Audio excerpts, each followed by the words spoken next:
आपण पाहत आहात राष्ट्रवादी न्यूज. बघूया आजच्या काही ठळक घडामोडी. डॉक्टर श्री राधाकृष्ण सिंधुताई एकनाथराव विखे पाटील, मंत्री जलसंपदा, महाराष्ट्र राज्य, मुंबई तथा पालकमंत्री अहिल्यानगर जिल्हा यांचा अहिल्यानगर व पालघर जिल्हा दौरा कार्यक्रम. आज महापरिनिर्वाण दिवस. विश्वरत्न बाबासाहेब आंबेडकरांच्या 8 वेळा ओळीने आमदार असलेले आणि त्यांचे पिताश्री 8 वेळा खासदार होते. 62 साली त्यांना पद्मश्री मिळालेलं आणि सहकार क्षेत्रातले एक मोठं व्यक्तिमत्व आज आपल्याला विशेष पाहुणे म्हणून लाभले आहेत. मी त्यांचं भारतीय जनता पार्टीतर्फे, शहरातर्फे, जिल्ह्यातर्फे मनापासून हार्दिक स्वागत करतो.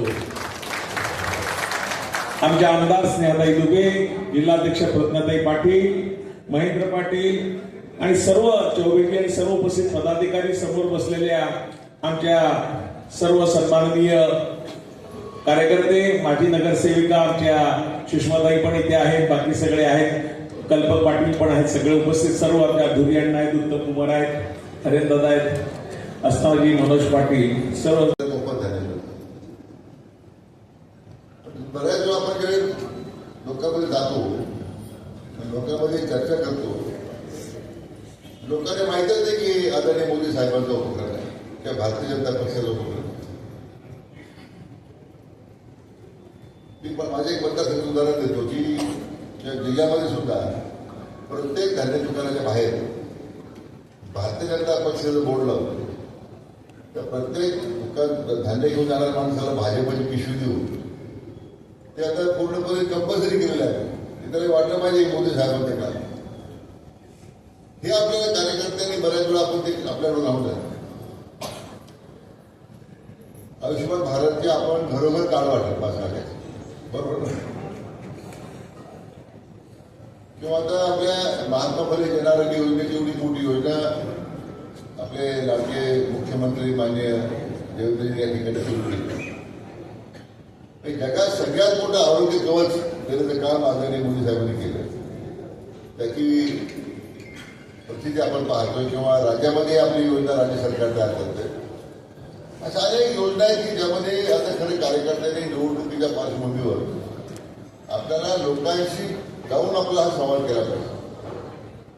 आता आपल्याकडे तर मोठं आव्हान आहे वसईमध्ये महानगरपालिकेमध्ये, परंतु हा अनेक उपक्रमाद्वारे विशेष करून ज्या पायाभूत सुविधा उभ्या राहतात, देशबाजू उभे राहतात. माननीय गडकरी साहेबांच्या पुढाकाराच्या पद्धतीने सगळं देश जोडला जातो रस्त्याच्या माध्यमातून. आदरणीय प्रधानमंत्र्यांनी तर आपल्या जिल्ह्याकडे मोठी भेट दिलेली आहे. महाबळ बंदराची सगळ्यात मोठं जगाचं बोर्ड आपल्या जिल्ह्यात. त्यामुळे इकोसिस्टीम तयार होणार आहे, रोजगाराच्या एवढ्या मोठी संधी उपलब्ध होणार आहे. ह्या आपोआप होणाऱ्या गोष्टी नाही आहे. फक्त निवडणूक लढायला जात नाही आहोत, तर ही अक्षरशः आमच्यासाठी प्रत्येकासाठी एक लढाई आहे. आणि सगळेजण इथे भारतीय जनता पक्षाचा प्रत्येक कार्यकर्ता हा सैनिक बनून या लढाईमध्ये उतरलेला आहे. जवळपास गेल्या लोकसभेपासून जी लढाई सुरू झालेली आहे ती आता महानगरपालिकेवर महापौर बसवल्यावरच संपणार आहे. आणि 2 आमदारांसोबत पुढच्या वेळेला तुम्ही जेव्हा याल तेव्हा तुमच्या स्वागताला आम्ही खात्री देतो की भारतीय जनता पक्षाचा महापौरही असेल आणि आमची ही लढाई सुरू केलेली आम्ही तेव्हाच जिंकू असं आम्ही मानू. आणि आज खरं खूप सौभाग्याचा दिवस आहे, आमच्यासाठी आनंदाचा दिवस आहे, कारण तुम्ही शिर्डीहून येता आणि आम्ही असं मानतो की तुमच्या रूपाने साईबाबांचा आशीर्वाद घेऊन सुरुवातीला जो सर्वे झाला होता तो संगमनेर मार्गे राष्ट्रीय रेल्वे जाणार.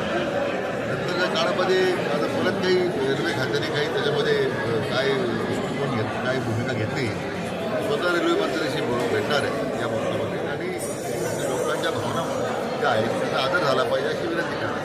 या ठिकाणी थोडा साथ जे आहे त्यांनी असं म्हटलं आहे की सर्व पक्ष जे आहेत ते मुख्यमंत्री देवेंद्र फडणवीस चालवतात असं म्हटलं. काय सांगतात मला काय म्हटलं मला राज्य मात्र पूर्ण क्षमतेनं आणि राज्य पूर्ण क्षमतेने मान्य देवेंद्रजी चालवतात त्याच्यात काही शंका नाही.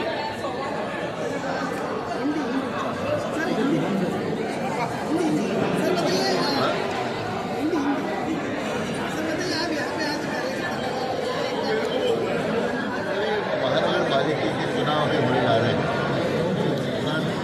आज कार्यकर्ताओं की बैठक आई है. हमारे नेता हैं, हमारे प्रधान साहब हैं और एक कार्यकर्ताओं का ये हाल भी अभी है कि इस हालत में बसे महानगर पालिका में भाजपा का ही झंडा लहराएगा ऐसी भूमिका हमारे कार्यकर्ता में नहीं है.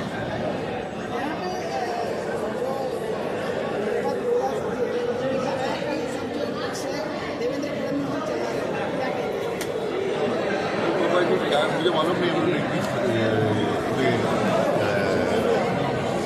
कमेंट किया है, लेकिन ये मान के चलना है कि आज महाराष्ट्र की जो प्रगति हो रही है, महाराष्ट्र सरकार जिस तेजी से आगे बढ़ रहा है, वर्ल्ड क्लीन इकोनॉमी बनाने की जो माननीय देवेंद्र ने ठान ली है, ये मैं कहूँगा कि राज्य मात्र पूर्ण